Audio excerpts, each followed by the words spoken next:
Now, a horrible and heartbreaking crime to tell you about. A New York mother is accused of murdering her little boy. The prosecutors say she did it for attention on social media. They say she poisoned her son several times, each time seeking sympathy on Facebook. ABC's Molly Hunter has the latest on this very disturbing case. A mommy blogger charged with murder. The victim, her 5-year-old son. The weapon, an overdose of salt. This mother was intentionally feeding her child salt at toxic levels. 26-year-old Lacey Spears blogged constantly, posted multiple times a day on Twitter, MySpace, and Facebook. She wrote about parenting and playtime with her son Garnett, but also about her son's chronic illness. My sweet angel is in the hospital for the 23rd time, she tweeted back in 2009. Garnett was only 1. And 5 months ago, on January 23rd, Spears posted on Facebook, Garnett the Great journeyed onward today at 10:20 a.m.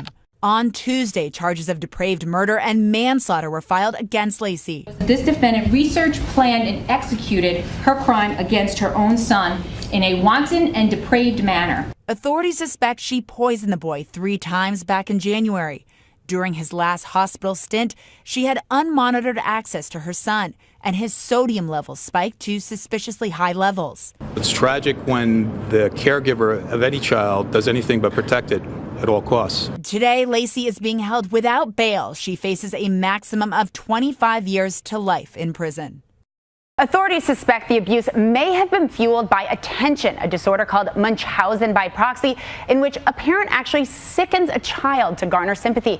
And sympathy did come for Lacey, but that sympathy has waned since her friends learned of the investigation and the massive web of lies she told about her son and his health. I've never heard of Munchausen by proxy. That's fascinating.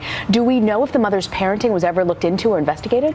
It was. Apparently, several calls were made to child welfare services, but the dots are being connected too little too late at this point, and Garnett was never taken from her care. Now, we should learn more on July 2nd when she's back in court. It's a fascinating case. ABC's Molly Hunter, thanks for being here, Molly.